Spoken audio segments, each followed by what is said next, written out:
حضرت عوف بن مالک اشجعی رضی اللہ تعالیٰ عنہ نبی کریم صلی اللہ علیہ وسلم کی بارگاہ اقدس میں حاضر ہو کر عرض کی، یا رسول اللہ صلی اللہ علیہ وسلم، میرے بیٹے کو مشرکوں نے گرفتار کر لیا ہے، ان کی ماں بھی سخت تکلیف میں ہے، آپ کوئی کلمات تجویز کر دیجئے جس کو پڑھنے سے ہمارے بچے کی خیریت مقصود ہو۔ آپ صلی اللہ علیہ وسلم نے فرمایا، تم یہ کلمات پڑھا کرو، تمہارے بچے کا کوئی بھی بال باقا نہ کرے گا اور ہر حادثات سے محفوظ رہے گا۔ وہ کلمات یہ ہیں: بسم اللہ الرحمن الرحیم، السلام علیکم ورحمۃ اللہ۔ ایک سردار یہودی کا بیٹا حضور اقدس صلی اللہ علیہ وسلم کو دیکھ کر ایمان لانے پر فریفتہ ہو گیا۔ جب یہودی کا بیٹا بیماری کی وجہ سے مرنے کے قریب آیا تو یہودی بھاگا آپ صلی اللہ علیہ وسلم کے پاس آیا اور کہا، میں آپ کا دشمن ہوں لیکن میرا بیٹا آپ کا مرید ہے، کیا آپ اس دشمن کے گھر آ کر میرے بیٹے کو دیکھیں گے؟ آپ صلی اللہ علیہ وسلم نے کہا، صدیق اٹھو، عمر اٹھو، علی عثمان اٹھو، چلو سب چلو۔ حضرت انس بن مالک رضی اللہ تعالیٰ عنہ روایت کرتے ہیں کہ حضور نبی کریم صلی اللہ علیہ وسلم کے زمانے میں ایک یہودی عالم بے دین تھا اور اس کا نام تھا جلیب۔ اس کا ایک لڑکا حباب نامی حسن و جمال میں یکتا تھا، بڑا خلیل یعنی خوش اخلاق اور کمال صورت و سیرت تھا۔ اتفاقاً اس نے اپنے والد کے خزانے میں ایک ڈبیا دیکھی جو سرخ موتیوں سے بنی ہوئی تھی اور اس پر مشک کی مہر لگی ہوئی تھی تاکہ کوئی شخص اس سے کھول سکے نہ اندر دیکھ سکے۔ لڑکے نے اس ڈبیا کو دیکھا تو بڑا غضبناک اور خوش منگی ہو کر باہر نکلا۔ باپ نے غصے کی وجہ پوچھی تو وہ لڑکا کہنے لگا، ایک عرصہ ہو گیا ہے آپ نے ایک چیز مجھ سے پوشیدہ نہ رکھی، مگر یہ ڈبیا مجھ سے کیوں چھپائی رکھی اور یہ ڈبیا ہمیشہ بند رکھی ہے، حالانکہ میرے ساتھ آپ کی محبت بہت زیادہ ہے؟ باپ نے بتایا، بیٹا اس میں نہ جواہرات ہیں نہ کوئی اور خزانہ ہے، اس میں چند اوراق ہیں جن پر ایک عربی کا نام لکھا ہوا ہے۔ جب تم علماء کی مجالس میں بیٹھ کر فاضل ہو جاؤ گے اور ہر بات سمجھنے لگو گے تو اس کا مطالعہ بھی کر لینا، چونکہ ابھی تم نہ پختہ ذہن ہو، اس لیے ڈبیا کا راز تم سے دانستہ پوشیدہ رکھا گیا ہے۔ ایک دن جلیب شراب نوشی میں مشغول تھا۔ اب یہ موقع غنیمت جانتے ہوئے یہودی کا لڑکا والد کے خزانے میں گیا اور اس ڈبیا کو کھولنے میں مشغول ہو گیا جس کے لیے رازداری سے کام لیا جا رہا تھا۔ مہر توڑ دی گئی، ڈبیا کا ڈھکن کھولا ہی تھا کہ نور کی ایک شعاع نمودار ہوئی جس کے سامنے چراغ کی روشنی بھی ماند پڑ گئی۔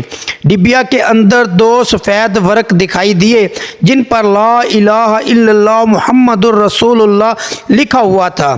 اس کلمہ طیب کے بعد حضور نبی کریم صلی اللہ علیہ وسلم کے اوصاف حمیدہ لکھے ہوئے تھے کہ آپ صلی اللہ علیہ وسلم کے ابروئے پوستہ یعنی آپ کا رخسار اور حلیہ لکھا ہوا تھا۔ آپ کی بھویں ایک دوسرے سے ملی ہوئی ہوں گی، داڑھی مبارک گھنی ہوگی، جس کو بھی ان کا زمانہ میسر ہو اس کی بات سنے، اس کا کلام قرآن مجید ہوگا، اس کا دین اسلام ہوگا، وہ انسانوں کو خدا کی عبادت کی دعوت دے گا، مخالفین سے نہیں ڈرے گا۔ اب اس لڑکے پر خداوند کریم کی رحمت برس گئی۔ اس کی نگاہیں اس کاغذ پر کیا پڑیں؟ وہ لڑکا تو حضور نبی کریم صلی اللہ علیہ وسلم کی محبت اس کے دل میں اتر گئی۔ اس کاغذ کو آنکھوں پر مل کر کہنے لگا، یا محمد صلی اللہ علیہ وسلم، کاش میں معلوم کر سکتا کہ آپ خاکی ہیں یا نوری، آسمانوں پر ہیں یا زمین پر، دریاؤں میں رہتے ہیں یا جنگلوں میں۔ اس نے اپنی محرومی اور سوگواری کا اس انداز سے اظہار کیا کہ بے ہوش ہو گیا۔ چند لمحوں بعد اس کی والدہ بھی اس کمرے میں آئی تو بیٹے کو بے ہوش پا کر حیران رہ گئی۔ اس کے باپ کو بلایا۔ بیٹے کو اس حالت میں دیکھ کر اس کے باپ کے چہرے سے چہرہ ملنے لگا، ماتھے کو چومنے لگا، رو رو کر اپنے بیٹے کی بے ہوشی پر حسرت و غم کا اظہار کرنے لگا۔ جب نوجوان لڑکا ہوش میں آیا، والدین کو اپنے سرہانے غم زدہ اور پریشان پایا۔ مگر اس لڑکے نے غصے میں کہنے لگا، اے والد محترم، تم میری آنکھوں کی روشنی نہیں دیکھتے اور بڑھاپے کے باوجود اس رحمت الہی سے مسحور نہیں ہوئے؟ آپ مجھے کفر کی تعلیم دے رہے ہیں اور شریعت محمدیہ صلی اللہ علیہ وسلم اور اس کی اطاعت سے محروم رکھنے کی کوشش کرتے ہو۔ باپ یہ باتیں سنتے ہی غصے میں پاگل ہو گیا، لڑکے کو بالوں سے پکڑا اور زمین پر دے مارا اور زور زور سے مارنے لگا۔ جب اس کا ظلم حد سے بڑھ گیا تو محلے کے کچھ یہودی آ گئے جن کا نام اشرف اور ابو لبابہ وغیرہ اس کی سفارش کے لیے آئے۔ انہوں نے دیکھا کہ باپ بیٹے کو سزا دینے کو پاگل ہوا جا رہا ہے۔ انہوں نے اس سے زبردستی منع کیا مگر وہ کسی صورت بچے کو سزا دینے سے نہ رک رہا تھا۔ لوگوں نے اس سے بچے کا قصور پوچھا تو کہنے لگا، اس کا قصور تو سزائے قتل کے لائق ہے، جب تک میں اسے قتل نہ کر دوں گا ہاتھ نہ روکوں گا۔ پھر اس نے بتایا، یہ دین محمد صلی اللہ علیہ وسلم پر ایمان لے آیا ہے، اپنے آباء و اجداد کا مذہب چھوڑ چکا ہے۔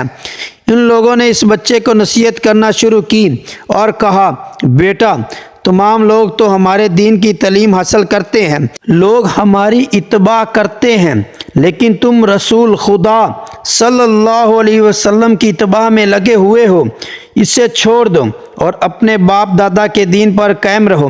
وہ لڑکا کہنے لگا، میں نے سوچ بچار کرنے کے بعد اس گندے فرسودہ دینوں کو چھوڑ دیا ہے اور میں حضرت محمد صلی اللہ علیہ وسلم کے دین صراط مستقیم کو اختیار کر لیا ہے اور ان پر ایمان لایا ہوں۔ ان لوگوں نے اس نوجوان کو بڑی الٹی سیدھی نصیحتیں کیں مگر وہ لڑکا اپنے نیک ارادے پر ڈٹا رہا۔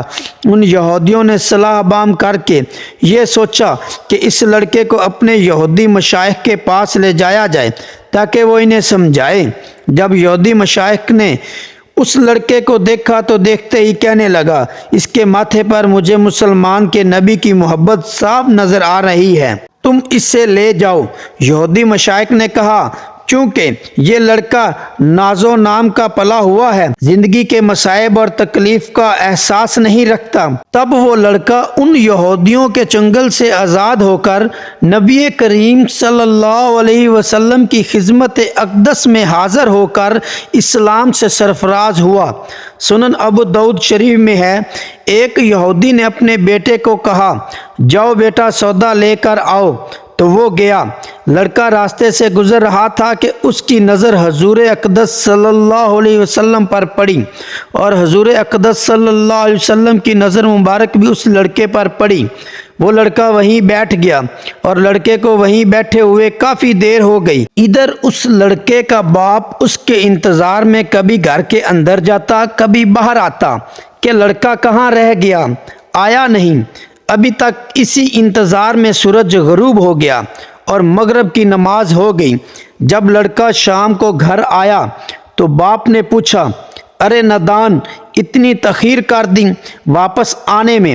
باپ نے بڑے غصے میں کہا، تو بڑا نادان اور پاگل ہے، میں نے کہا بھی تھا کہ جلدی آنا، تم اتنی دیر کر کے آئے ہو اور تمہیں سودا لینے بھیجا تھا، تم خالی ہاتھ واپس آ گئے ہو۔ اس لڑکے کو باپ نے زوردار آواز سے کہا، سودا کہاں ہے؟ بیٹا بولا، سودا تو میں خرید چکا ہوں۔ لڑکے کے باپ نے کہا، کیا تم پاگل آدمی ہو؟ میں نے تمہیں سودا لینے بھیجا تھا، سودا تمہارے پاس ہے نہیں اور کہتا ہے خرید چکا ہوں۔ بیٹا کہتا ہے، بابا یقین کریں، سودا خرید آیا ہوں، میرا یقین کریں، سودا خرید آیا ہوں۔ باپ بولا، تو دکھا کہاں ہے؟ سودا بیٹے نے کہا، کاش تیرے پاس وہ آنکھ ہوتی تو تجھے دکھاتا، میرا سودا کیا ہے۔ میرے بابا میں تمہیں کیا بتاؤں، میں کیا سودا خرید لایا ہوں۔ باپ نے بولا، چل چھوڑ رہنے دیں۔ اس یہودی کا لڑکا روز حضور اقدس صلی اللہ علیہ وسلم کی خدمت میں بیٹھنے لگا۔ وہ یہودی کا اکلوتا بیٹا تھا۔ وہ یہودی باپ اپنے لڑکے سے بہت پیار کرتا تھا، اس لیے اس نے اپنے لڑکے سے کچھ نہ کہا۔ کچھ دنوں بعد اس یہودی کا لڑکا بہت بیمار ہو گیا، کافی دن بیمار رہا۔ اتنا بیمار ہوا کہ کمزوری اتنی ہو گئی کہ لڑکے کو کروٹ لینا مشکل ہو گیا تھا۔ پھر قریب المرگ ہو گیا۔ یہودی بہت پریشان تھا۔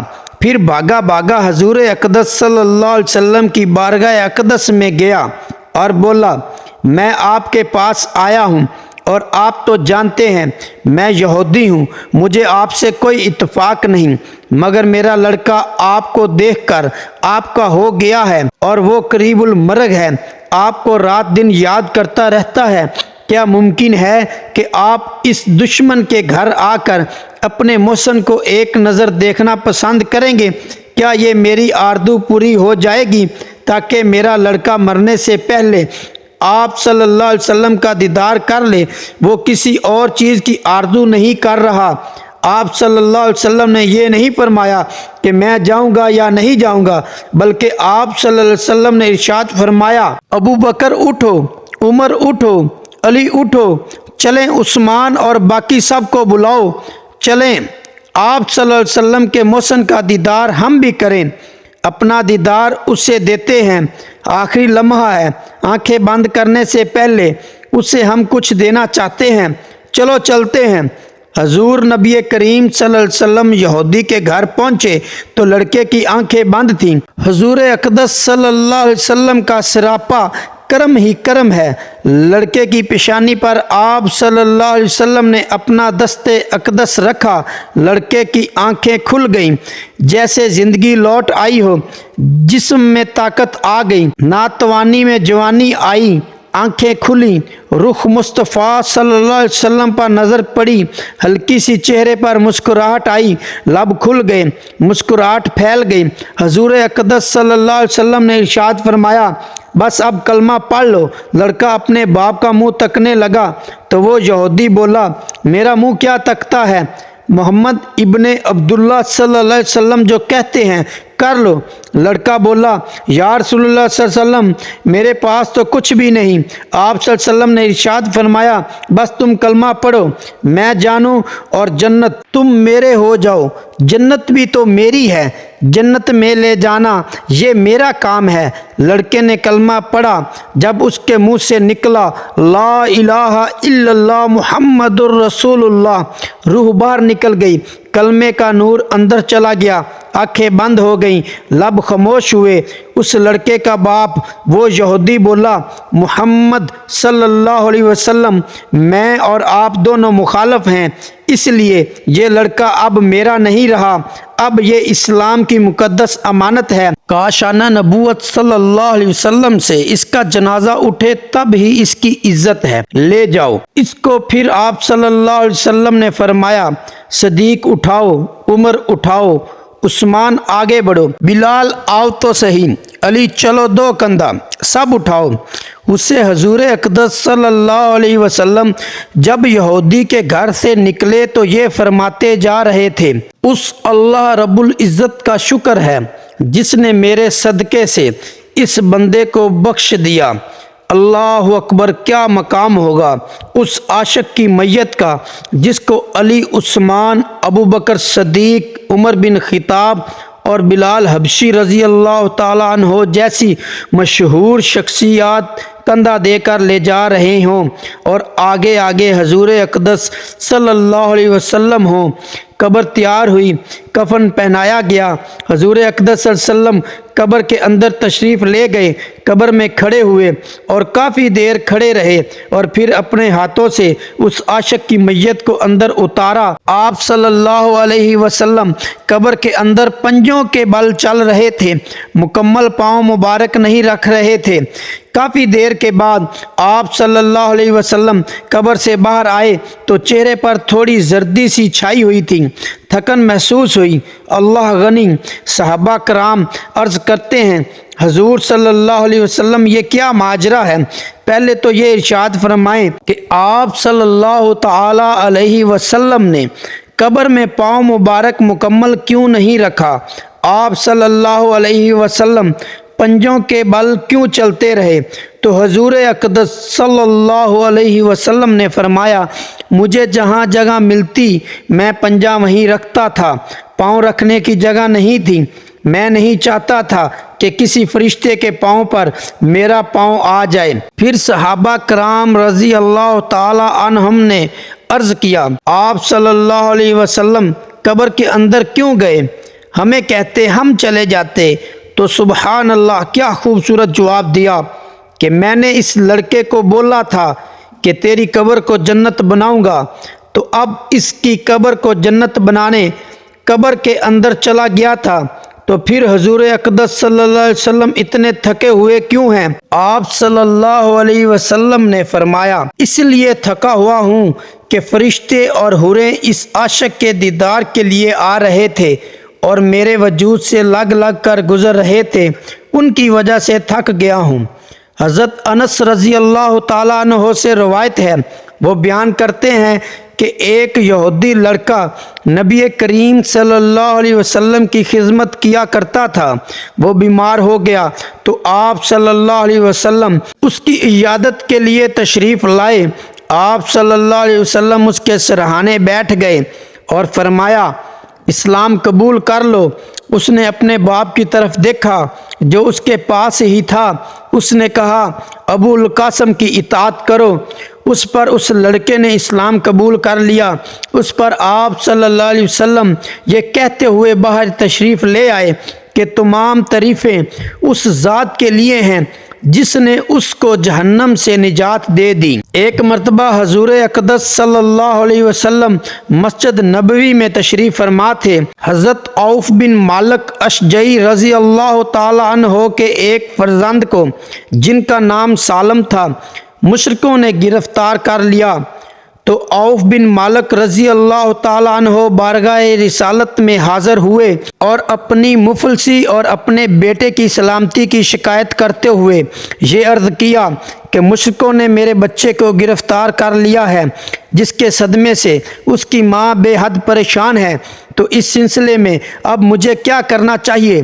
تو حضور اقدس صلی اللہ علیہ وسلم نے فرمایا کہ تم صبر کرو اور پرہیزگاری کی زندگی بسر کرو اور تم بکثرت یہ کلمات پڑھا کرو، بسم اللہ الرحمن الرحیم، ولا حول ولا قوت الا باللہ العلی العظیم، اور اپنے بیٹے کی ماں کو بھی یہ تاکید کرو کہ وہ یہ کلمات کثرت سے پڑھتی رہیں۔ یہ سن کر عوف بن مالک اشجعی رضی اللہ تعالیٰ عنہ اپنے گھر چلے گئے اور اپنی بیوی کو یہ کلمات بتا دیے۔ پھر دونوں میاں بیوی اس کلمات کو بکثرت سے پڑھا کرتے تھے۔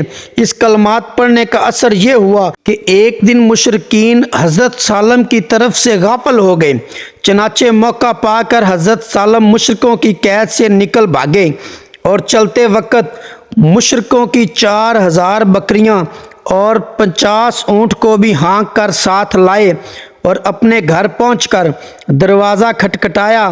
ماں باپ نے دروازہ کھولا تو حضرت سالم موجود تھے۔ ماں باپ بیٹے کی ناگاہ ملاقات سے بے حد خوش ہوئے اور عوف بن مالک اشجعی رضی اللہ تعالی عنہ حضور اقدس صلی اللہ علیہ وسلم کو اپنے بیٹے کی سلامتی کے ساتھ قید سے رہائی کی خبر سنائی اور یہ فتویٰ دریافت کیا کہ مشرکین کی یہ بکریاں اور اونٹ ہمارے لیے حلال ہیں یا نہیں۔